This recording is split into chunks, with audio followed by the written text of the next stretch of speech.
Segundo bloque de Saber Ver, vamos a hablar ahora de la situación de las pymes en la ciudad de Bahía Blanca. El Centro Económico de Economía y Política Argentina ha hecho un estudio relevando la situación de las pymes únicamente en la ciudad de Bahía Blanca. Por eso está el señor Juan Cruz Lucero, a quien saludamos. ¿Cómo le va, Lucero? Buenas noches. Buenas noches. Muy bien.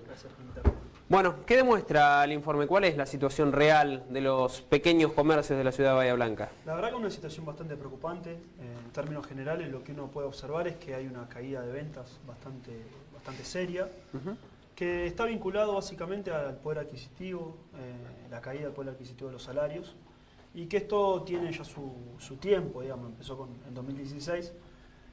En Bahía no se había sentido tanto esta cuestión, pero los últimos, si quiere el último semestre del año anterior y bueno, estos primeros meses de este año se ha notado mucho.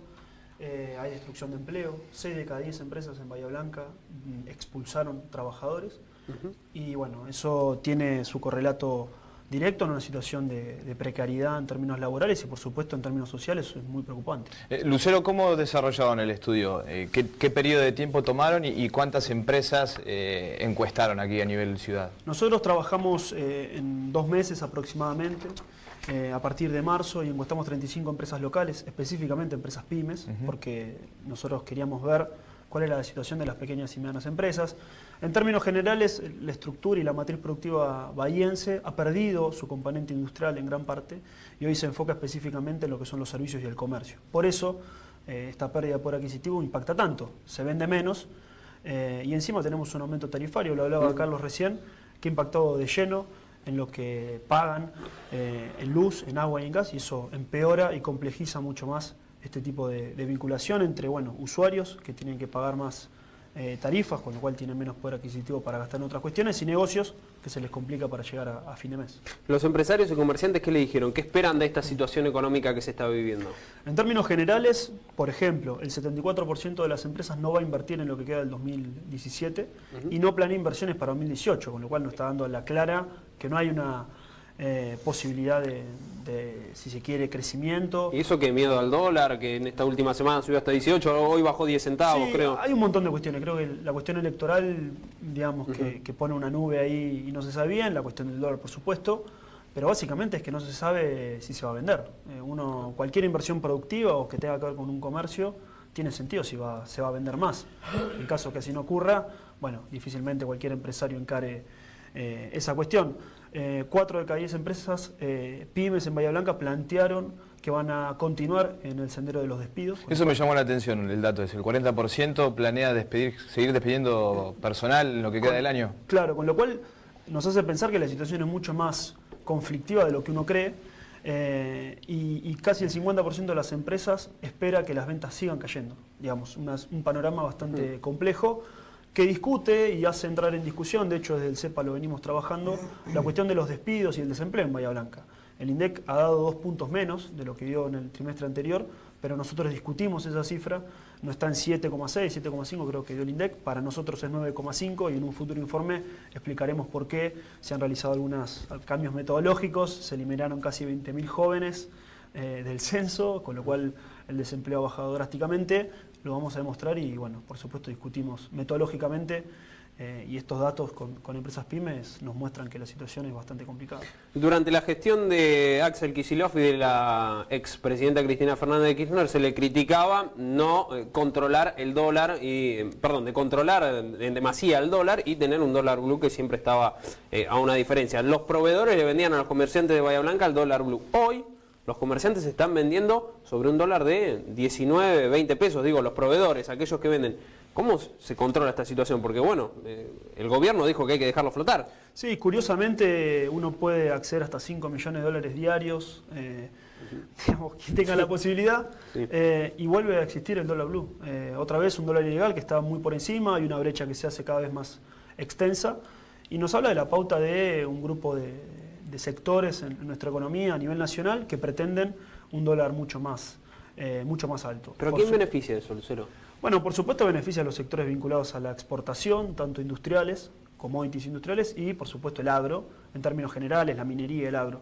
Ahora bien, nos perjudica a todos nosotros. Una nueva devaluación impactaría negativamente los precios de los alimentos y en términos generales de todos los precios, con lo cual volveríamos a ese sendero de un 30 y largos o 40% de inflación si esta corrida al dólar, si se quiere, en términos de volatorios continúa. La verdad que es muy preocupante, el gobierno parece no tener muchas herramientas, por lo menos teóricas, para combatir esta situación y esperemos que lo puedan revertir porque nos afecta a todos. Según este sondeo, ¿ustedes notaron que, por ejemplo, la apertura de importaciones es un componente que incidió en la situación de las pymes o ocupa un lugar secundario? Mira, de todos los problemas que nosotros le planteamos a las empresas para que puntuaran, la apertura de las importaciones es el problema que menos les interesa o que menos les parece relevante y tiene que ver básicamente con que no tenemos industria. Cuando uno hace esta misma encuesta, nosotros la realizamos para el conurbano bonaerense o la región AMBA, si se quiere, capital y conurbano, era el principal problema y tiene que ver con la matriz industrial. En el caso bahiense... Acá en Bahía no pasa eso. Exactamente. De hecho, muchos comerciantes mostraron algún tipo de animosidad positiva con la importación porque pueden ganar un diferencial de precios. En términos específicos, Bahía ha perdido su industria en términos de peso como tenía en los 90, no se ha recuperado y por supuesto la apertura importadora no afecta.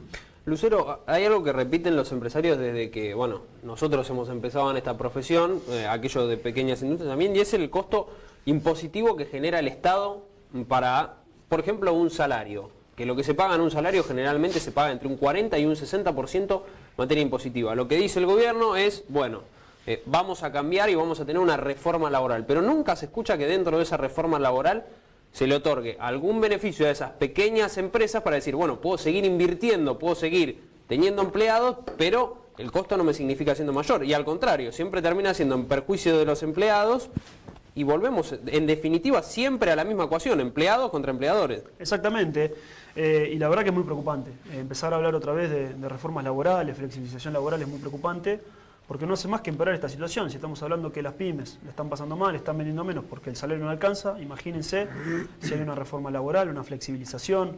La verdad que es muy preocupante que se plantee en esos términos de gobierno.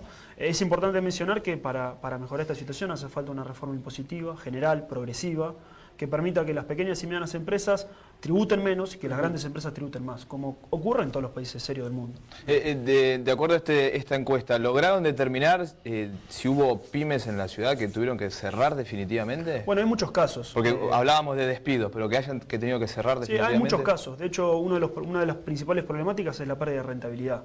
En algunos casos, bueno, podemos mencionar varios, sí, Vito, lo que ocurrió hace poquitos días con Virgilio Manera, bueno, hay un montón de Manera casos. Venía complicado también de hace un tiempo. Exactamente, pero casualmente es ahora, digo, como tantas otras. La verdad es que creo que tiene que ver con esto que veníamos hablando. La suba de las tarifas, la caída de las ventas hace que cualquier situación que si bien se venía complicada, se complejice aún más. Sí, y el bolsillo de la gente, que en cuanto a la comparación de inflación y del aumento de porcentaje de los salarios hay una diferencia. Hay una diferencia muy importante. De hecho, en términos nacionales hubo una caída entre 10 y 13 puntos porcentuales. En el caso de las pymes bahienses, la diferencia en 2016 fue de 14 puntos.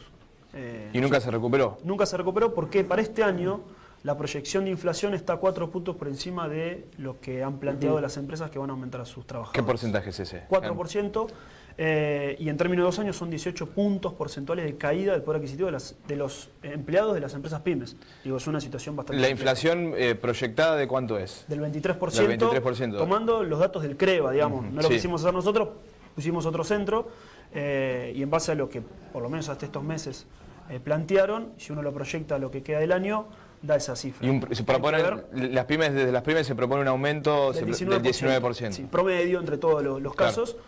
Hay que ver qué ocurre estos meses con los aumentos vinculados a las tarifas, con esta suba al dólar. Hay que ver si esa proyección termina siendo el 23 o el 22 o perfora el 26 o el 27. Hay que ver qué pasa estos meses. Lucero, muchísimas gracias. No, gracias.